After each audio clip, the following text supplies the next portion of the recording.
Tunggangi ombak 7, bagaimana Harley Davidson menggeber ombak? Kita semua tahu motor besar yang bernama Harley Davidson tentunya, brand ini diprediksi akan punah, karena generasinya terputus, milenial, katanya, tidak suka Harley Davidson, kita melihat Harley motor keren, tapi milenial melihat motor ini sebagai motor orang tua dan arogan, juga, mengganggu lingkungan. Polusi suara, polusi udara, itu dibenci milenial yang semakin sadar lingkungan, tapi, benarkah HD akan punah? Kita tahu. HD ini jagonya beradaptasi, dia sudah hampir mati berkali-kali, tapi selalu selamat. Mengenai isu bahwa HD tidak ramah lingkungan, mereka lalu menjawab dengan meluncurkan HD edisi bertenaga listrik.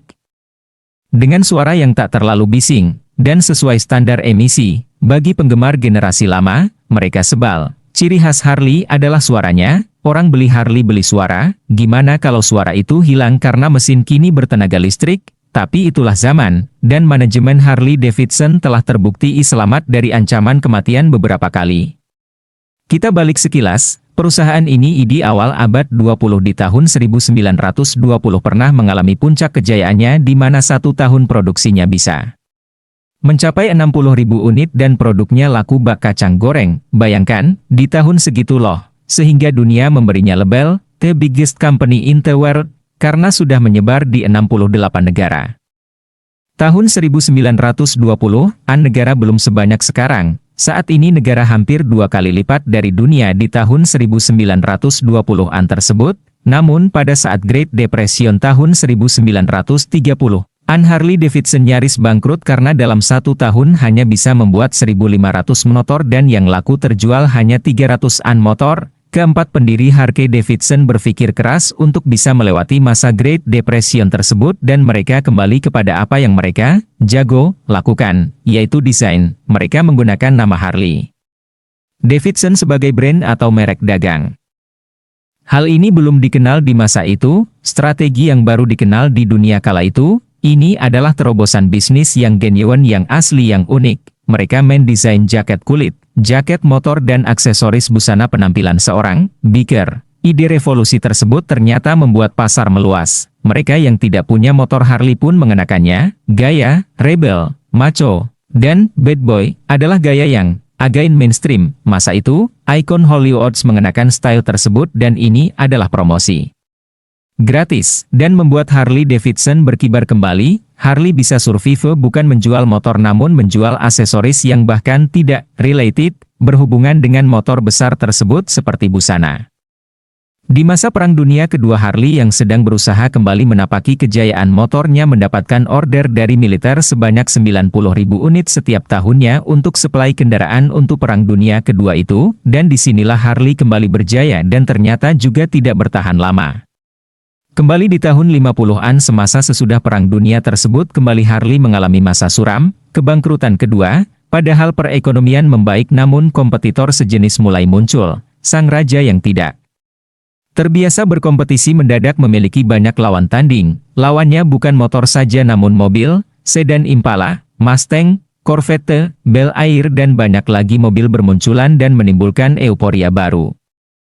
Ini kali kedua perusahaan Harley Davidson mengalami masa akan kebangkrutan, di tengah kelesuan perkembangan bisnis karena hanya bisa menjual 2.000-an motor per tahun, perusahaan yang sudah keburu menjadi raksasa ini memangkas banyak pekerja, aset dan line of production.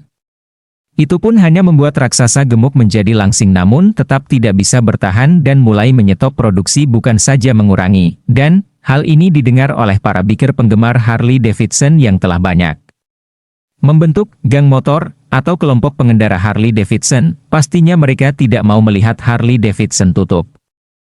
Harley Davidson sudah menjadi bagian dari hidup mereka. Di tahun 12 Juni 1954 para penggila Harley Davidson membuat sebuah gerakan sosial dengan mengadakan pertemuan akbar di Milwaukee. Mereka ingin menunjukkan kepada manajemen, jangan tinggalkan mereka. Dan Anda pasti tahu bahwa di hari dan tanggal tersebut berkumpul lebih dari 1 juta pemilik Harley Davidson dari segala penjuru Amerika, apa yang mereka sebut dengan nama Ride Home atau Harley Fest pada masa sekarang, di sana selama 2 hari mereka tukar-menukar aksesoris dan mengilhami manajemen Harley Davidson untuk fokus pada part Harley Davidson. Gerakan sosial tersebut berhasil menggugah manajemen dan mendapat sudut pandang baru lagi.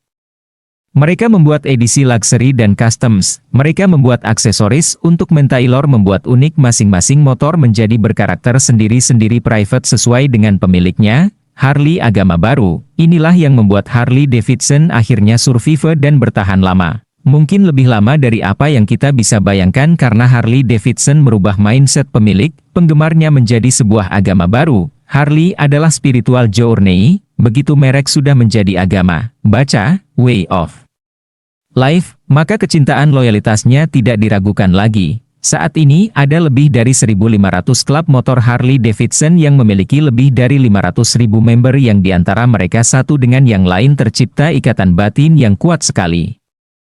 Inilah platform pondasi yang sampai kapanpun akan membuat Harley Davidson bertahan untuk periode yang lama. Harley Davidson sekarang memfokuskan pada gerakan sosial pelanggannya, berbasis pada semangat kebebasan dan patriotis ala Harley Davidson. Dengan tren millennial kills everything dan ditambah ekonomi melambat ini, saya yakin pihak Harley sedang pusing mencari terobosan. Ini yang membuat saya semangat, perusahaan yang berumur panjang pun harus terus-menerus berjuang, beradaptasi, pivot. Kembali mulai dari bawah, terancam bangkrut, bukanlah aib, hal-hal itu hanyalah pewarna kehidupan.